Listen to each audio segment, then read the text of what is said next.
Obama wants to map the brain. He wants $100 million to map the human brain. All of a sudden, out of nowhere, suddenly he's a neurosurgeon. They called him the scientist in chief. You know what this is about, don't you? You know why suddenly this street agitator who's now president wants to be known as scientist in chief? You say, well, he didn't call himself that. Someone called him that. Oh, yeah, like it wasn't orchestrated by his friends. Take a guess why Obama has been called scientist in chief now, and suddenly he's an expert on neurosciences. In addition to everything else, now he's an expert on neurosciences.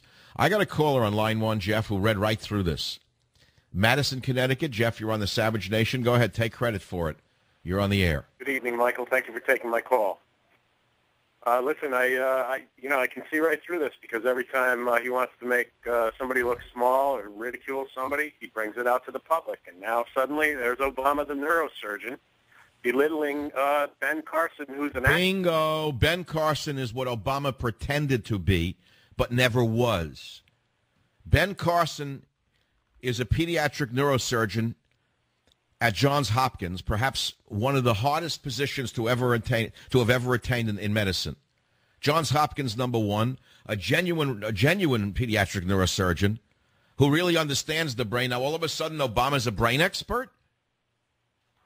Do you realize how egotistical Obama is that he would take Ben Carson as a threat? Do you realize how insecure he is?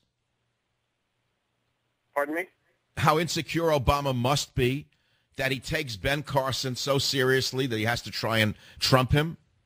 He's more thin-skinned than a lake trout, I'll tell you that right now.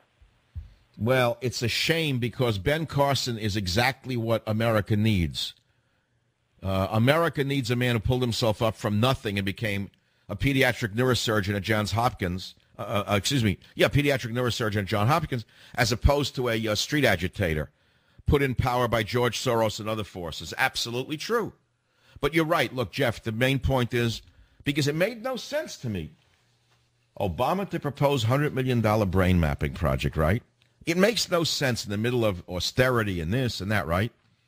Why all of a sudden would they call him the scientist in chief?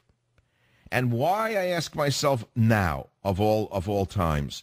And, of course, Jeff, you picked it up right away. Are you in the sciences yourself?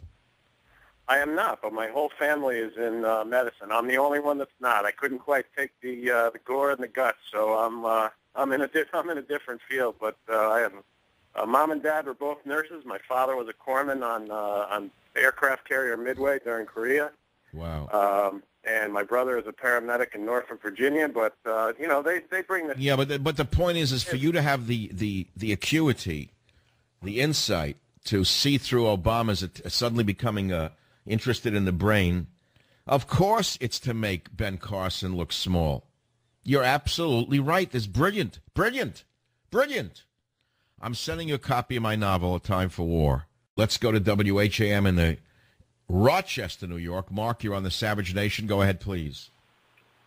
Michael, it's possible that there is a desire to influence people's thoughts and moods through electromagnetic transmissions.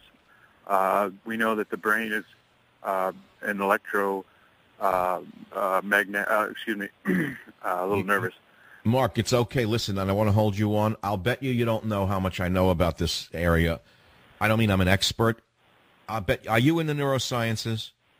No, not at all. Okay, I can tell you the name of the scientist who first put electrodes in the brain of a bull and demonstrated that the bull could be stopped in a ring by hitting a pulse, an electronic pulse, and he could make a charging bull stop in his tracks. To show you how knowledgeable I am about these things, I can tell you his name. He was a Spanish scientist named Jose Delgado. So I'm very aware of where this will lead. Obama is a very, very sneaky, dangerous man.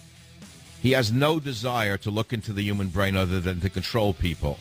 That's my estimation. He is the most dangerous president in human history.